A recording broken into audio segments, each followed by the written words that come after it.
Welcome to another episode of Theological Pipe.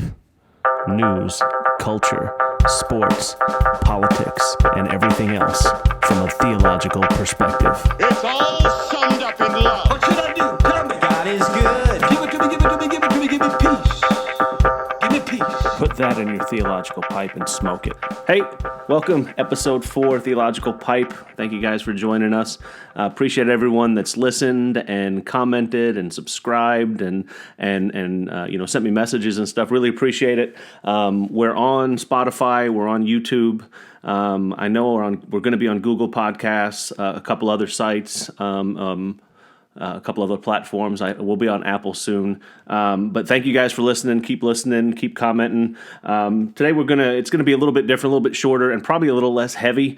I feel like the first few ones that we've talked about, and the idea of this again is just to talk about things from maybe a theological perspective, or from someone who believes that there is a God and he permeates everything that we do. And so we've talked about, mean tweets and Black Lives Matter and the pandemic and wearing masks and all this kind of stuff. So I thought today we'd do, maybe a little bit less heavy podcast just to kind of ease it up a little bit.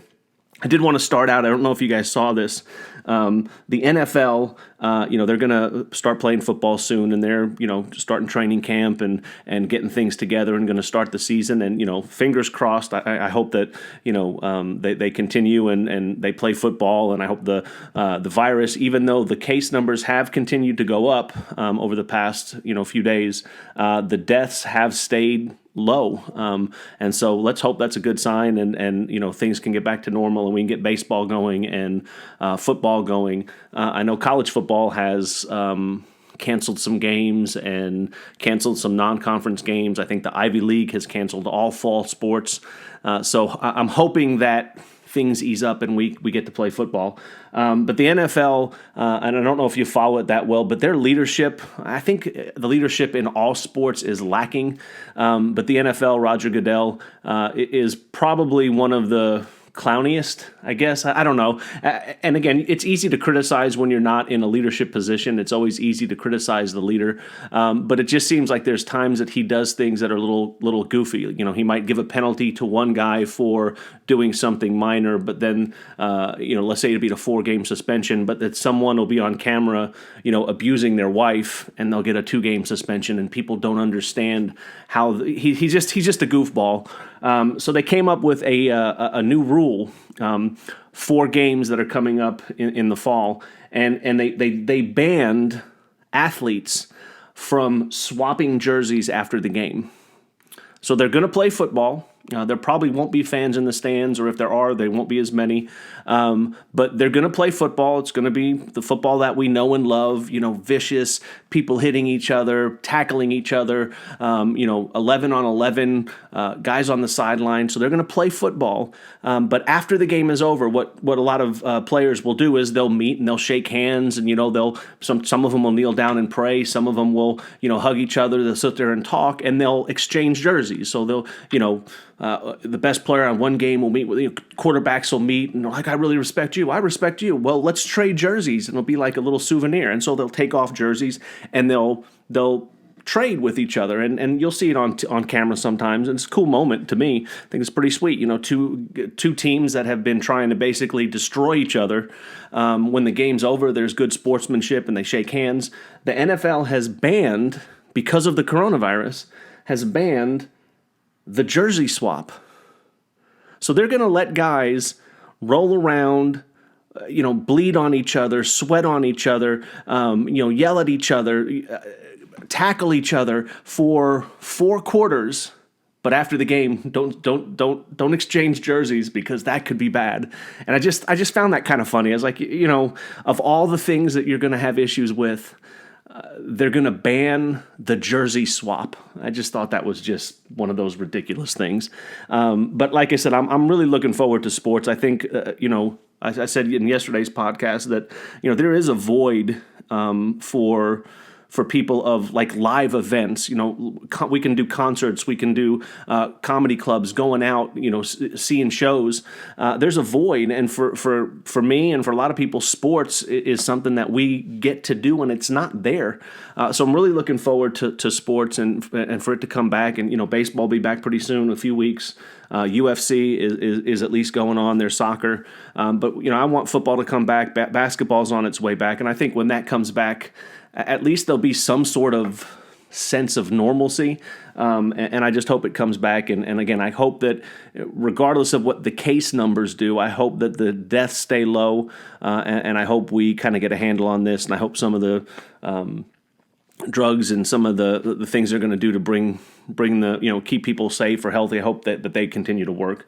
But I was thinking a couple things. We're missing sports, and I don't know about you, but since I'm at home and I'm not going out that much and I'm not doing a whole lot of stuff, and you're kind of stuck at home, and try to exercise, try to get out, ride a bike, fish, whatever. I have been doing a lot more reading and a lot more watching like TV shows and movies and stuff like that on Netflix or Hulu or Amazon Prime or whatever. And I thought it'd be kind of cool.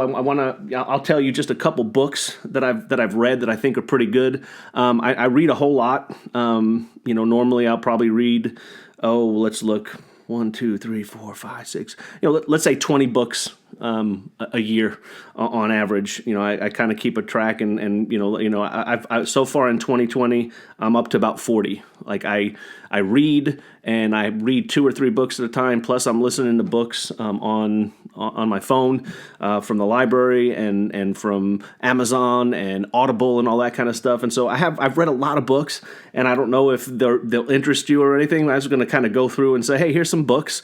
You should probably check these out if you read, or if you're looking for something to do to pass the time. Reading is good. Everyone needs to read. I don't know if you know the statistics, but the average reading age of a high school graduate over the past few years is in the middle school level. It's like 7th grade. That's the people that graduate, not the people that fail or don't go on. These are the average reading age of a high school graduate is 7th grade. And there's statistics and stuff that you can see on the internet, and if it's on the internet, it's got to be true. There's statistics that say that once a person is done with school, whether it be high school or college, after they're done, a big portion of people will never read another book from cover to cover for the rest of their lives. Or they'll read very few over a few year period. And I just think that's sad. We need to, reading is fundamental, man. It's important. And I just love to read. And so, a couple of books, or I won't go through the whole list, or maybe I will. It's a lot. There's a book by Maxwell King called The Good Neighbor: The Life and Work of Fred Rogers. It's a Beautiful Day in a Neighborhood movie with Tom Hanks was phenomenal. And so I got this book, and the book sort of follows the movie, except there's a lot more about Fred Rogers' life when he was a young kid and as he grew up to become Fred Rogers.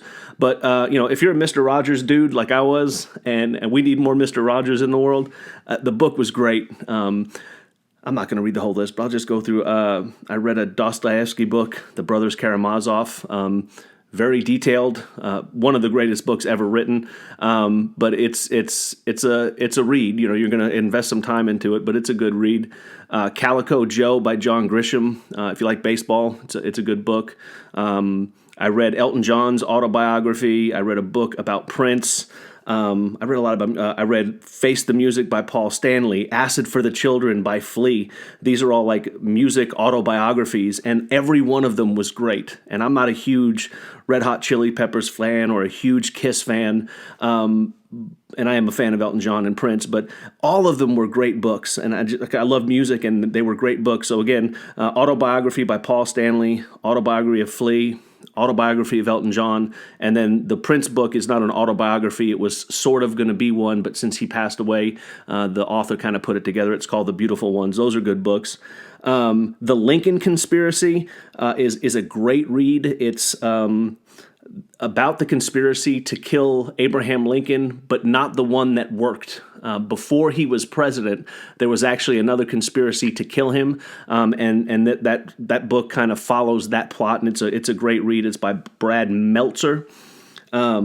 There's a book that I'm reading for Tulsa Community College. I teach classes there, and I'm also an advisor, but I teach there, and it's called Tulsa 1921. It's by Randy Krabiel. I may be saying that wrong, Krehbiel. It's about the Tulsa race riots, the Tulsa massacre. And it's a great read because of the detail. This guy you could tell he spent tons and tons of time researching and looking at newspaper articles and from both newspapers at the time and eyewitness accounts and arrest records, and he puts together a narrative. And so it's an important book and just really put together really well. That was a good book. There's a book by D. Brown, Buried My Heart at Wounded Knee, about the Indians and their dealings with the Americans back in the day. A book by Dave Rubin, Don't Burn This Book, which is a good book about the current culture we're living in and how free speech is important. I've read Billy Crystal, Still Fooling 'Em, The World is Flat by Thomas Friedman, Pilgrim's Progress by John Bunyan. Just a lot of different books. There's more on there, but man, read a book. If you have a good book that I didn't mention you think I'd like I said, I'm all over the place. I've actually even read The End of Reason by Ravi Zacharias, which is he's a Christian apologist who goes around, or he used to. He passed away about a month ago. I've read that. I've read Evangelical Theology, an introduction by Karl Barth. But I've also read The God Delusion by Richard Dawkins, and I've read The Grand Design by Stephen Hawking this year. And again, I'm all over the map. I love books, so if you have any books that you think would be good, let me know. Hit me up. I need something to read because I'll be done with books soon, and I need some new ones. But I thought what I would do to end this, or to kind of wrap this up, is go over the definitive list of the best TV series ever. And because it's my list, it's probably right. I always joke that, the world would be a great place if everyone thought and acted just like me. And that's not true. I don't believe that. But this is just my list. Again, I'm bored, if you can't tell, and I make lists. But I rank these. This is my list of TV series ranked from top to bottom. I'll do the top 10. Maybe I'll throw in a few extra just for fun. But if you're looking for something to watch on Netflix, I believe the majority of these are on Netflix or Hulu or Amazon Prime or any of the streaming services. But and I'll kind of tell you why I like them. And I think there's a kind of a motif in some of these, and some of them the motif is there's a lesson in them that I like. And so my favorite, most favorite TV show, I almost said favoritist. Most favoritist? My favorite TV show of all time is NYPD Blue. I'm actually watching it again for like the 6th or 7th time and just watch it from beginning to end. And I was born in New York. Love the show. I really think the reason I am drawn to it and like the show is because there's a redemption story in there. And if you haven't seen it, you need to watch it. But if you've seen it, you know that when you watch season 1, Andy Sipowicz is played by Dennis Franz. He's a racist, homophobic, drunk, horrible, horrible human being. And you really see his redemption throughout the series. And it's great to watch. He's a great actor. There's great people in it. Bobby Simone's character, and I can just go on and on. I love the show, and it's been my favorite show since I watched it the first time. And so NYPD Blue is probably my favorite TV show of all time. Just below that, Breaking Bad. If you know me and you've seen my Instagram or you've seen my Facebook on Halloween, I usually dress up as Walter White because I have the goatee, shave my head, I wear the hat, the glasses. I looked like him, although this Halloween I dressed up as Turd Ferguson, and I nailed that one too. But Breaking Bad, love that show. I don't know that there's necessarily a redemption story in there, so I think the reason I might be drawn to NYPD Blue again is because of my Christian belief and forgiveness and redemption and grace and mercy. And I think you find that in NYPD Blue. I don't think you see that in Breaking Bad. There really are no redeemable characters in that show. As much as the last episode when Jesse breaks free and drives in the car and starts screaming, man, that gets me every time. But Jesse's a horrible person. Walter White's a horrible person. Skylar White's a horrible person. I mean, all of them are just bad people with flaws, and they're not really ever redeemed. But I love the show. It's just an incredibly well-made show. And so that's one of my tops. That's number 2. Could be number 1, but it's number 2. NYPD Blue's 1. Below that's 24. Jack Bauer. Loved the concept of the show when it first came out, following a 24-hour period. And Jack Bauer's the man, just cool. And there are some silly parts. If they wrote out Jack's daughter from the show, wouldn't have affected the show one bit. There's some silly parts in there. But 24 is just was an incredible show. Number 4, Seinfeld. And this was hard for me because, comedies and dramas, do you put them together? I just put them together.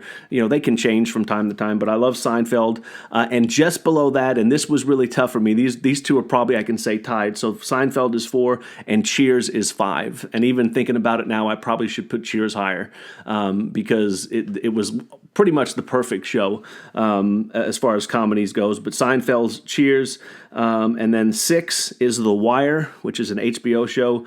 Again, not a whole lot of redemption there. A lot of bad people doing bad things, but just incredibly well made. And so that and season by season, it's great because they have the same characters, but they kind of look at different things in the city of Baltimore. It's about the police force, but they look at different things from different angles, and it's just a really well made show. Just below The Wire is The Office. Again, it's a phenomenal show. It's one of those shows when I watched it, the first couple episodes I was not impressed. I was like, this is dumb. But it grew on me, and then you get hooked, and you can't stop watching, and you watch it over and over and over again. So The Office is there. So that's 1, 2, 3, 4, 5, 6, 7, 8. After number 7, so number 8 would be Happy Days, the old classic. Of course, they did jump the shark. When Fonzie jumped the shark, that was pretty much the end of the show. But the beginning of the show and all through it, Fonzie, Richie, one of the best shows of all time. Number 9 is going to be South Park. And it's crude and rude, and I watched it back in the day. But I just like the fact that show, they make fun of everybody, regardless of their politics or beliefs, and they do a good job of it. And number 10, I put Game of Thrones. I almost left it off my list because of my disappointment in the last episode and really the last season, but the last episode was such a letdown. But leading up to that, man, just the characters, again, there's nobody redeemable in that show either. So maybe as I'm sitting here trying to pretend like, I'm, theologically, and I like the redemption stories, and you can find redemption stories in Cheers and in maybe in The Office and Happy Days, but a lot of these shows you can't. But Game of Thrones, I like those medieval Knights of Columbus, or not Knights of Columbus. Oh my gosh, Knights of the Round Table. I don't know. What are we doing? Knights of Columbus. That's horrible. But I like those shows, and Dragons, and Lord of the Rings, The Hobbit. Those books I read when I was a kid. So Game of Thrones, and then just some of the other ones I have on the list. Dexter. Me and my wife started watching that. The funny thing is, my wife doesn't like blood and gore, but she loves Dexter, and I found out why. It's because the intro to of every episode, they have a scene where he walks out and the music is playing. He walks out of his apartment and kind of walks by and gives this funny look into the camera, and she laughs every time. And so, but Dexter was a great show. It didn't have the best ending, but I wasn't that concerned about it. Eastbound and Down, The Walking Dead. The Walking Dead would have been higher, but it's just kind of the past couple seasons to me are just really weak. I thought it started out great, but then it basically became the same show over and over. The Wonder Years, Late Night with David Letterman, Welcome Back, Kotter, Saturday Night Live. And there's one that's missing as I'm sitting here reading this. I'm like, where is Sons of Anarchy? That's got to be up in the top 10 easy. So that's another good show.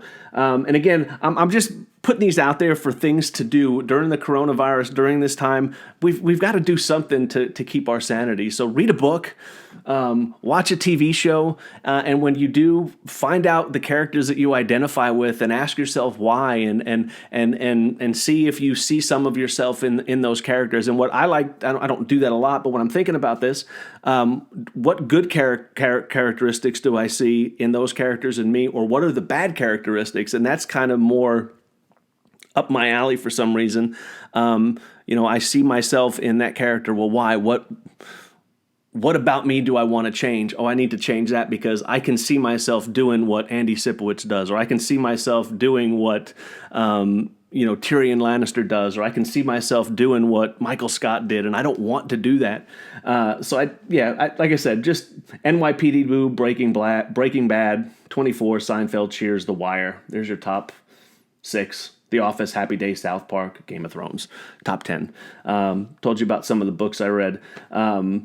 Just like I said, nothing earth-shattering on this one. Just wanted to be a little more lighthearted.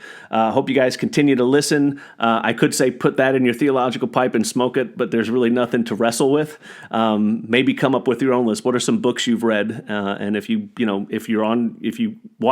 on YouTube, put it in a comment. If you listen on Spotify, text me, say, hey, maybe you should read this book. Or if there's a TV show that I'm missing or that you think I would enjoy based on my list, let me know. Like I said, we need something to do. I have a feeling for the next, at least for another few weeks, maybe more, we're going to be still dealing with being locked. I shouldn't say locked up. Being cooped up. And when you're cooped up, we got to find things to keep our sanity. So, maybe next time we'll talk about movies or music or some things. We'll touch on a bunch of different things.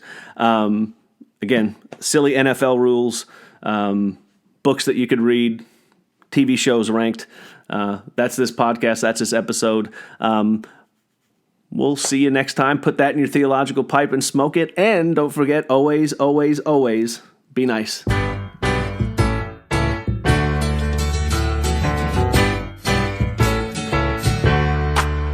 Welcome back.